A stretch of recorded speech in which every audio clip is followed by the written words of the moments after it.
kok dulunya Kang Heri itu atau Mas Heri pilihnya jadi kontraktor? Ada nggak lagi ketemu fase Mas Heri itu, udahlah capek. Oh,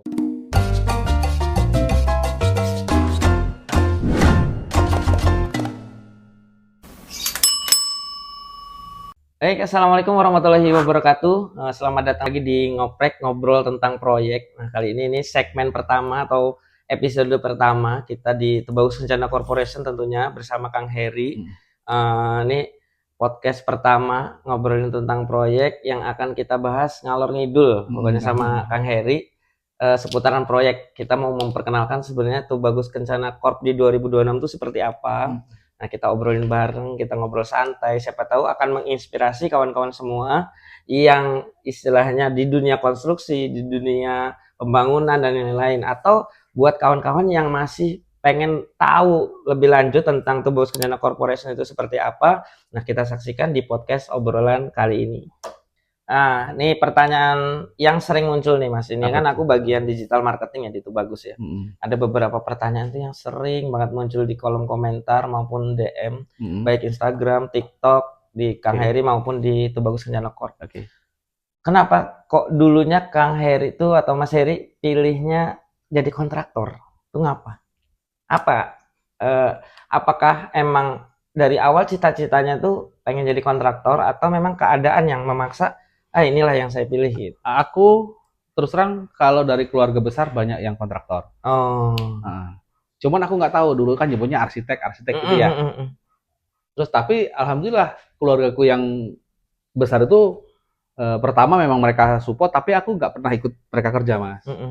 Hanya sekedar ini loh kayak pamanmu yang anu gitu. Kayak pamanmu yang anu nih, nanti kamu sekolah bangunan ya. Nanti kamu kayak kerja sama kayak kakakmu yang itu di situ. Jadi dari masukan dari keluarga gitu ya, kayak ngasih ini peluang kamu kedepannya bakalan kesini gitu. Akhirnya mau nggak mau kita ikut ke dunia itu gitu kan. Dari sekolahnya dong. Betul. Begitu kan. Yang aku masih ingat Mas, sampai dengan sekarang itu gini nih bahasa saudaraku. Kalau sekarang dia udah pensiun. Dia bilang gini, Ri, Indonesia itu negara pembangunan. Bukan negara industri. Jadi kalau pembangunan sampai kapanpun itu nggak pernah ada matinya. Gitu. Jadi itulah yang tertancap. Nah, terus daftarlah aku ke STM dulu jurusan gambar. Dilalanya nggak keterimanya di mesin. Aku dulu mesin industri. Sempet pilihnya malah mesin? Enggak, aku milihnya arsitek Mas. Milihnya arsitek, tapi kan zaman itu kan nggak bisa kita nentuin sendiri. Benar. Akhirnya keterima adalah di mesin industri. Zaman dulu itu di STM Pencwati ya. Terus Terbanggi. Nah, terus si kawan tuh ada yang pengen masuknya mesin malah keterima arsitek. Akhirnya tukar nasib. Tukar jurusan lah zaman dulu kan. Alhamdulillah. Sampai dengan sekarang ya alhamdulillah sih kalau dari keluarga memang banyak yang di konstruksi, yang di BUMN juga banyak gitu. Cuman hanya sekedar mereka ngasih tahu dan aku kayaknya sih belum pernah ikut mereka, tapi mereka support sih. Maksudnya support tuh, Ri, nih kalau mau ini pakai yang ini gitu. Maksudnya tuh jalannya ini ya alhamdulillah sedikit banyak ya nasihat dari saudara-saudara. Alhamdulillah gitu loh, pelan-pelan kita dituntun kan. Jadi awalnya ngambil sekolah di SMK itu jurusan gambar ya, pasti kaitannya dengan bangunan. Terus akhirnya ada pengalaman juga pasti kan di pekerjaan awal ya Mas. Setelah sekolah kan. Setelah terus sekolah ketemu mentor-mentor ternyata kan nol. Begitu kayaknya kita sekolah pinter atau apa, begitu masuk ke dunia kerja kan ternyata kita nol Mas. Kayak ikan di baskom yang gede dicemplungin ke laut. Ya teman baru, suasana baru. Kalau ikan itu kan pH baru ya. Gitu. Pasti harus penyesuaian lagi Mas ya tetap lah. Jadi dorongan dari keluarga, masukan-masukan dari lingkungan ya. Iya itu juga benar juga sih di tahun berarti tahun 2000-an lah kali ya Mas. Aku 2000, 2005. 2000-an tuh memang masa tapi memang hobi aku dari dulu tuh hobi gambar. Hobi banget. Kalau kawan-kawan SD ya pada tahu sih. Kalau dengan SD tuh mereka tahu kalau aku kalau ada apa-apa sukanya gambar Dragon Ball biasanya. Iya positif. Kalau zaman SD tuh gambar Dragon Ball gitu yang kan. paling enak digambar kan Majin Buu ya, cuma 2 lingkaran gitu doang. Benar. Jadi ya memang ya cita-cita iya pasti kan. Terus dorongan tadi iya. Nah, terus Mas setelah sekolah pasti kan bekerja, nyari pengalaman ya Mas. Terus proyek pertama yang Mas Heri pegang nih sebelum ada Tuh Bagus lah. Kita nggak usah Proyek Tuh Bagus. desain atau proyek pembangunan? Kita ngobrolin masalah kontraktor pembangunan. Oh iya, kontraktor ya. Kalau bangun awal dapat proyek tuh gimana tuh? Sebelum Tuh Bagus lah. Sebelum Tuh Bagus ya. Sebelum Tuh Bagus itu ada gitu. Yang jelas mana mungkin langsung untung lah ya. Iya. Aku dulu kan memang dari interior dulu. Ingatku tuh dari interior. Oh, malah bukan fisik bangunan ini ya. 2011-an lah. 2010-2011 itu aku interior. Terus namanya juga anak yang masih umur 19-20 tahun lah kayaknya Mas. Gitu. Terus ngerjain proyek.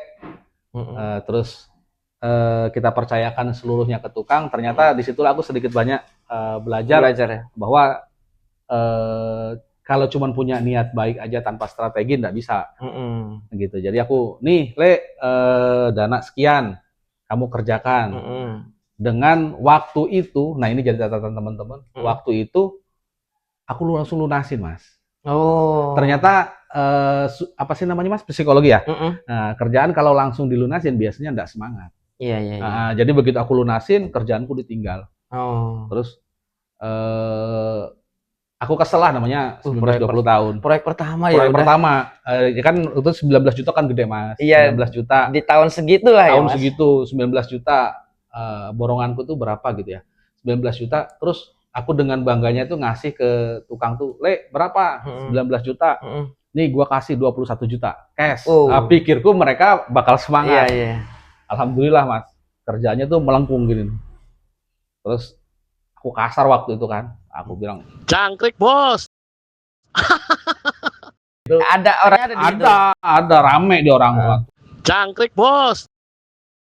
Alhamdulillah, tukang kabur duit nggak ada. Iya. Itu pengalaman yang luar biasa. Luar biasa udah.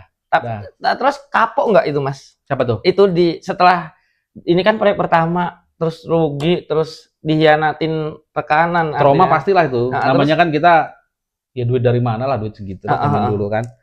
Terus sembuhnya langsung. Aku punya mentor, aku punya bos, itu Pak Ridwan Basyah. Dia itu selalu bilang kerjakan rumah saya gitu.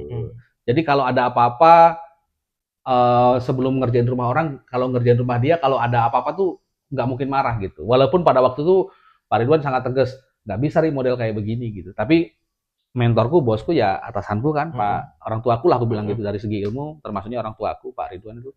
Rumahnya Pak Ridwan. Jadi si meja itu melengkung gini gitu. Ri, nah nggak boleh nih begini nih besok gitu. Aku ceritain kronologisnya. Oh nggak boleh kamu cerita kayak gitu. Apapun ceritanya itu kan tanggung jawab kamu sama tukang kamu. Nggak boleh kamu buka itu ke klien kamu gitu. Aja dari situ aku belajar. Sepahit apapun keadaan di kantor, ya aku telan tanpa harus konsumen denger gitu. Kecuali kalau konsumennya nanya. Iya benar. Itu kan kadang-kadang amit-amit jabang bayi ya. Kita tuh akhirnya jual kisah ke klien. Itu malah bukan buat si klien itu senang, respect bukan malah. Gitu. Jadi ditelan aja gitu. Ditelan ya udah bismillahirrahmanirrahim ya. Enggak ada sih kapok apa. Ya udahlah gitu. Jadi selanjutnya peran mentor ya di sini Mas ya. Iya mentor untuk nguatin kita di lapangan ya. Betul. Ya kadang sampai sekarang juga kan kita mesti sangat perlu mentor ya Mas. Iya. Jadi step by step mungkin mentornya ini sampai dengan sekarang kan ya sedikit banyak banyak banget yang ngasih kita jalan, ngasih kita informasi gitu. Ya kita sebut guru atau mentor ya. Itu di tahun berapa tuh? Walah 2010. Nah, terus merambahlah aku mulai ke konstruksi zaman itu. Iya, sama. Ketemunya juga begitu. Aku mempekerjakan saudara-saudara. Gitu. Ada maksudnya orang terdekat dulu ya. Kakak ipar, paman. Alhamdulillah pada waktu itu borongan 5 juta, Mas. Aku masih ingat. Borongan 5 juta. Pengeluaran jadi 11 juta. Minus 6 juta. Minus 6 juta waktu itu. Ya Allah, tak pecatin semuanya. Tak pecatin. Itu proyek kedua. Kurang lebih ya, proyek kedua ya. Ya setelah yang tadi itu ya Mas ya. Udah mulai pengalaman dengan mentor tadi, coba lagi. Gagal lagi Mas. Gagal lagi. Terus aku sih urutannya lupa ya. Cuman pas itu ketemulah zaman Yusuf Mansur ya. Motivasi gitu. Kalau dapat borongan sedekahin gitu. Aku coba metode itu juga. Jadi begitu dapat duit dari klien, aku sedekahin sebagian. Alhamdulillah juga rugi. Ini nggak bisa lah tanpa strategi kan. Aku yakinnya mungkin kurang mantep ya kalau aku ya. Heeh. Nah, terus dari beberapa kegagalan tadi Mas ya, Hmm. yang jadi titik balik sehingga oh ini pengalaman ini berkesan banget nih buat Oh Mas Heri nih. iya. Itu yang mana dan apa yang menjadi titik balik terus terbitlah tuh Bagus Kencana Corporation Aku ini? sih nggak tahu ya Heeh. titik balik dan yang mananya. Cuman aku pernah ngobrol sama sahabatku, Mm-mm. sekarang beliau di luar kota, namanya Mas Ipul. Itu juga gini, Ri, kenapa sih kesalahan itu selalu sama? Mm. Itu kan, Mm. ketemu klien begitu, Iya. ketemu klien kena tipu, Iya. ketemu klien nggak bayar, gitu Iya. Mas ya. Heeh. Kan gitu kamu bisa pelajari loh. Iya. Nah, Polanya ya. polanya, loh ini ditipu, polanya bisa kamu pelajari. Nah, dan akhirnya itu juga walaupun Mas Ipul sudah ngasih tahu sekali dua kali, kan aku termasuknya harus belajar berkali-kali Mas. Mungkin Iya. kalau Mas Bayu sekali Heeh. belajar langsung pintar, mungkin aku bisa 2-3 kali. Mm-mm. Gitu. Makanya akhirnya dari situ, oh iya ya, nggak bisa dong begini gitu. Tapi hanya sekedar ucapan doang. Besok ya ketemu aku masih pakai pola itu. Iya. Ya mental lagi gitu. Cerita lagi ke Mas Ipul, jawaban dia, kamu Sama. sampai kapan gitu, Ri? Kamu tuh kayak gini terus. Maksudnya kok polanya nggak kamu rubah? Akhirnya Iya. pelan-pelan tak rubah. Tak rubah. Karena udah menjadi habit kali ya, kebiasaan ya. Iya. Kita ngerubah pola itu susah. Susah Mas, susah Iya. banget.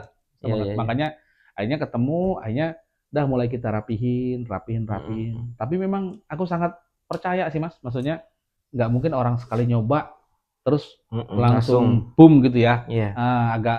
Agak hebat lah, Iya. agak sakti lah aku bilang kalau begitu nyoba langsung boom Jadi gitu. langsung jadi gitu. Nah, itu bagus yang dilihat teman-teman sekarang itu kan prosesnya dari mulai 2008. Iya. Benar. 2008 tuh ke 2026 itu berapa tahun? Hampir 2008 ya? Nah, kalau 2015 ke 2025 aja 10. Sekitar hampir 15 17 tahunan. Iya. Yang dilihat orang 2026, orang kan nggak ngeliat di 2028 yang 16 tahun. Gitu. Nggak cocok sampai punya hitung-hitungnya salah. Iya, soalnya juga aku udah bingung aku. Udah berapa tahun pokoknya lama udah 2008 lah ya. 2008. Nyemplung di 2008.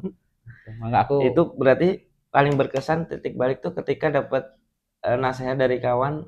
Kok gitu lagi sih? Gitu. Akhirnya merubah pola.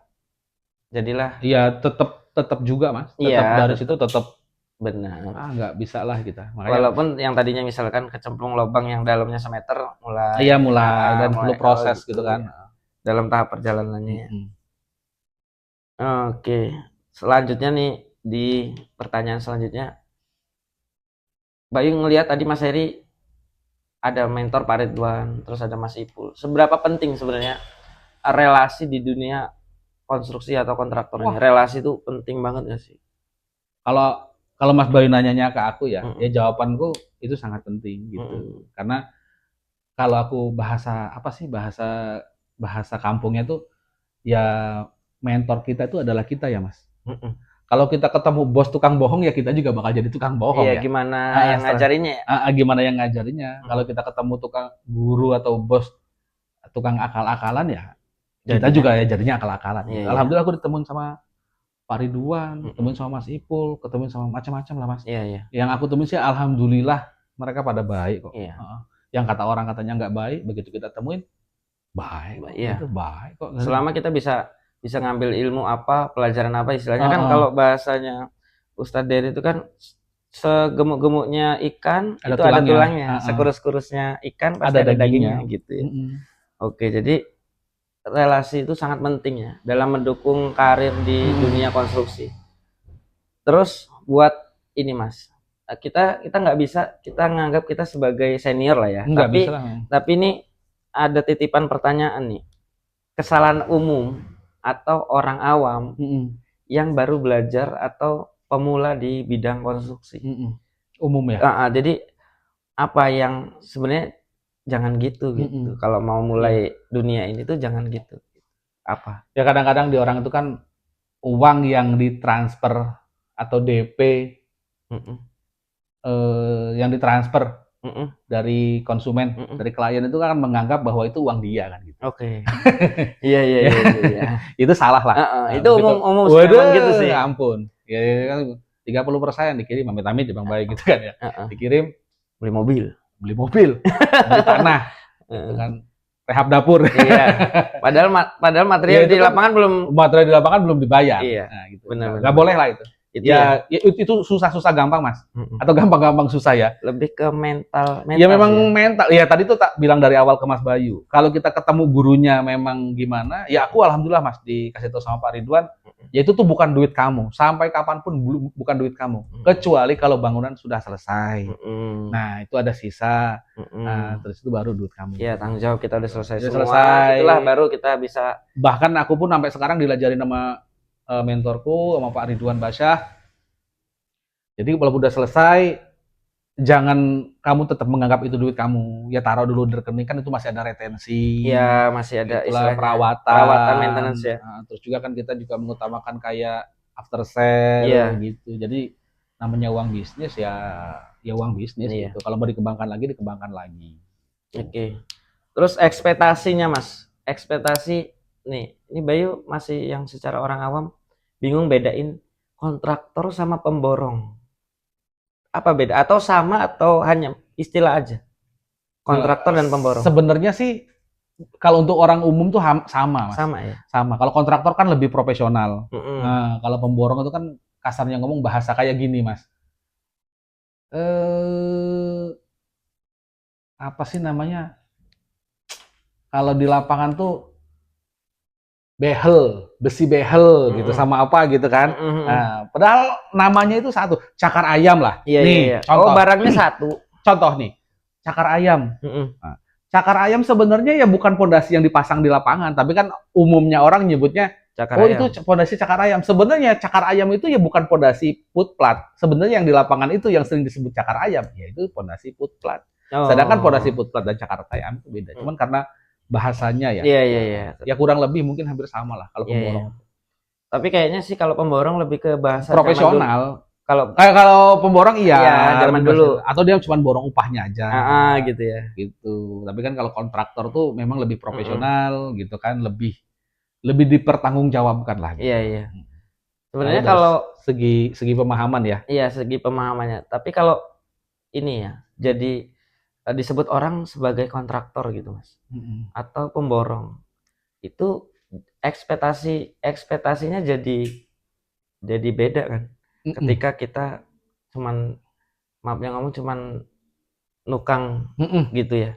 Ketika kita kayak orang tuh melabelkan kita, misalkan Mas Heri sekarang di dunia digital ya, mungkin orang ada yang kenal arsitek, ada yang orang kenal kontraktor, ada yang kenal pemborong gitu. Dengan label-label seperti itu ditambah dengan dunia digital yang kayak gini ya, itu pasti ada beban tersendiri nggak?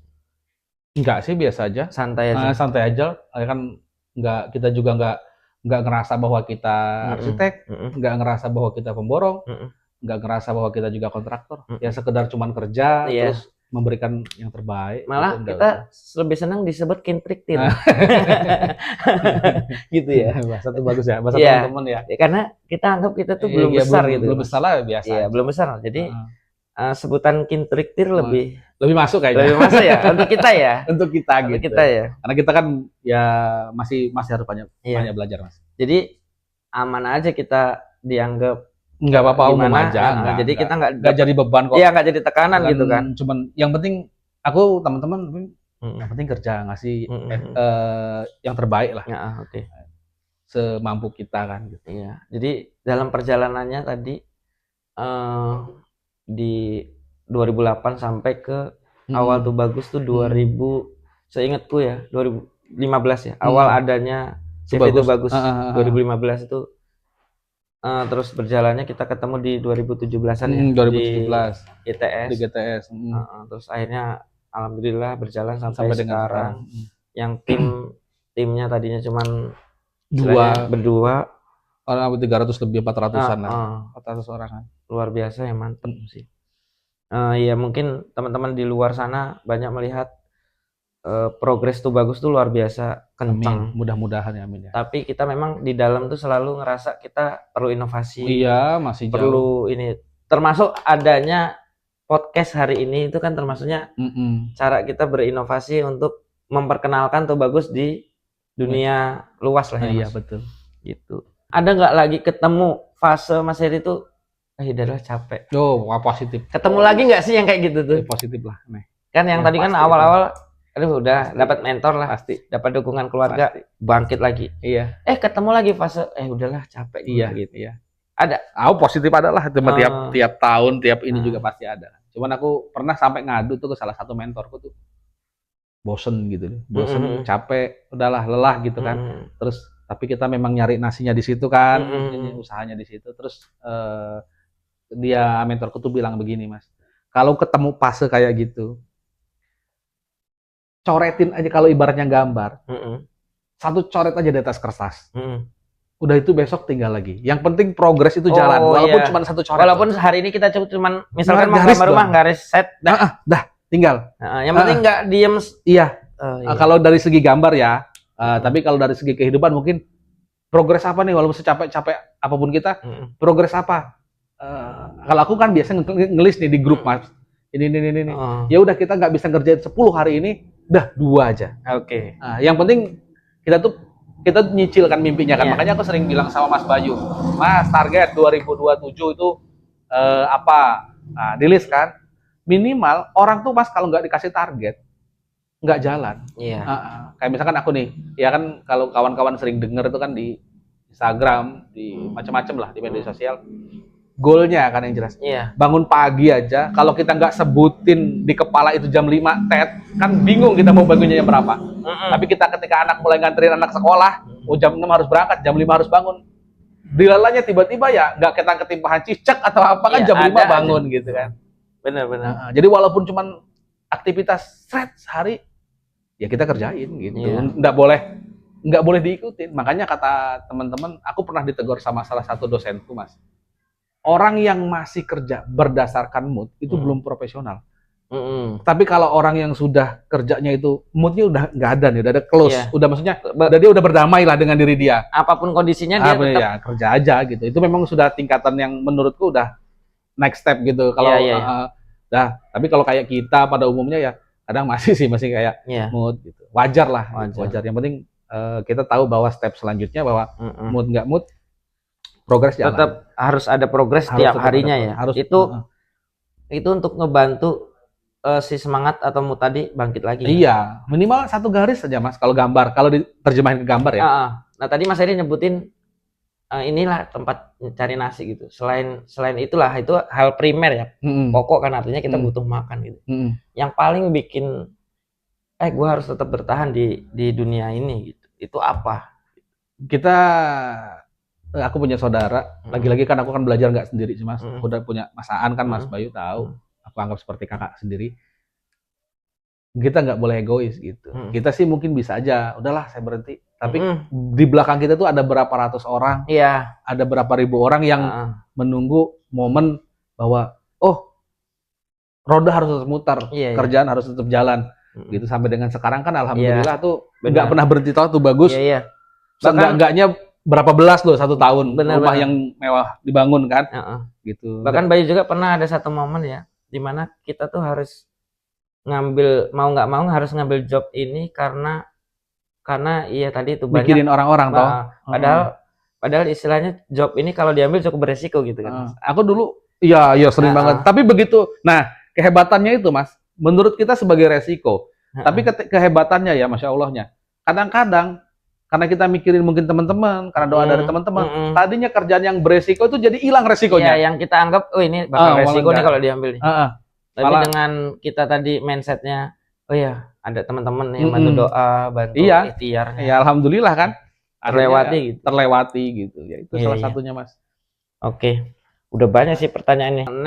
Next kayaknya perlu disiapin minuman kayaknya nih, Mas. Oh iya, nggak apa-apa, manut. Aku punya jamu. Kita propertinya kurang ini karena segmen pertama kita masih banyak harus belajar nanti nih. Lumayan juga kita ngobrol gini nggak ada minuman. Nggak kan? Makanya kalau nanti inilah. Ya, nah ditambah nanti di segmen selanjutnya nanti tim kreatif nih. Tim kreatif nyiapin ada narasumber. Terus bila perlu tadi yang disebutin Mas Edi tadi kita hadirkan gitu kan. Kayak Pak Ridwan. Dulu sih pernah ada momen gitu ya, kita setiap rapat ngadirin mentor untuk kita sharing gitu. Itu mungkin belum Kalau terkonsep podcast. iya, Nah, nggak nanti apa-apa. kita lebih Cuma kalau podcastin. kadang-kadang orang-orang tuh kan nggak mau depan kamera, Mas. Iya. Gitu. Ya sebenarnya kalau udah ngobrol jalan gini kamera nggak begitu ini sih. Iya, Iya kan? begitu itu. Lebih asik aja, lebih Banyak enjoy sih. aja. Kalau kayak aku terus terang sih, Mas, karena banyak ya dari Hmm. mentor-mentor atau dari guru aku bilangnya gitu kan kayak Pak Ridwan gitu. Ngasih masukan ternyata memang bener. Saya kalau kata orang tuh apa? Saya bisa tahu siapa kamu gitu kan. Nah, Dengan siapa kamu berteman kan iya. gitu. Kalau aku ya siapa gurumu ya kamu gitu, siapa Nah. mentormu ya kamu gitu kan. Iya. Udah pasti plek kepikir Alah ya fotokopian mentornya. Apa Ya aku kalau buah jatuh sepohon-pohonnya kali. Iya, Iya buat kan? jatuh sepohon-pohonnya. Ya Jadi kalau udah aku pasti punya tahu. trouble, punya masalah, aku cuman ngebayangin kalau dulu Pak Ridwan nanganin begini tuh tindakan apa yang harus diambil gitu. Mm-mm. Nah, jadi aku ya kayak waktu kita seminar ke Jakarta ya. Iya. Nah, jadi kita mengkloning badan kita Ke jadi siapa? ke siapa gitu. Jadi kadang-kadang begitu kayak gitu kayaknya nggak mungkin deh Pak Ridwan tuh ngambil tindakan kayak gini gitu atau kayaknya nggak mungkin deh gitu. Pasti ngambil tindakannya tuh begini gitu. Akhirnya ya itu yang menjadi badan kita gitu ya dari mentor kita itu. Iya, iya. Perilaku kita lah lebihnya. Iya. Ya jadi apa ya kesimpulan obrolan kita hari ini tuh cita-cita itu harus ada. Terus cita-cita itu harus ada ditambah kamu harus punya mentor. Harus pilih mentormu untuk nyari mentor ya susah-susah gampang. Dan itu kan urusannya feeling ya. Iya, pas ketemu cocok, pola pikirnya sama, ada aja kendalanya gitu kan. Terus setiap masalah pasti ada solusinya, jalan keluarnya. Pasti ada. Selagi kita benar ya. Selagi kita benar, selagi kita tetap di jalur. Iya, di jalur benar ya gitu. Terus kalau pasti ada momen menyerah, kita lakukan progres walaupun kecil. Walaupun kecil banget Iya. gitu. Yang penting kita ngelakuin progres aja. Jangan ditinggal.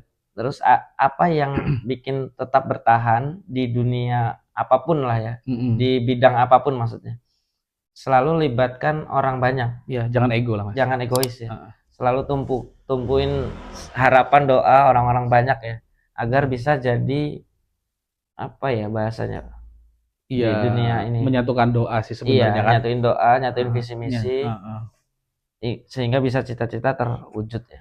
Oke, mungkin udah cukup ya. Terima kasih sama Mas Heri atau Kang Heri. Jangan lupa untuk follow media sosial kami Tubagus Rencana Corporation dan Kang Heri. Itu ada di Instagram, TikTok, Facebook, dan YouTube. Doakan kami tetap konsisten nih untuk buat konten podcast seperti ini.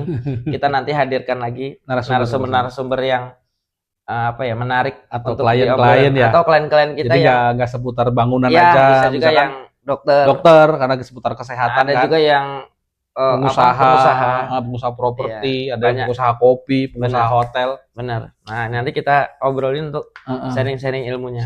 Siap. Oke, terima kasih kawan-kawan. Sampai ketemu lagi di episode selanjutnya.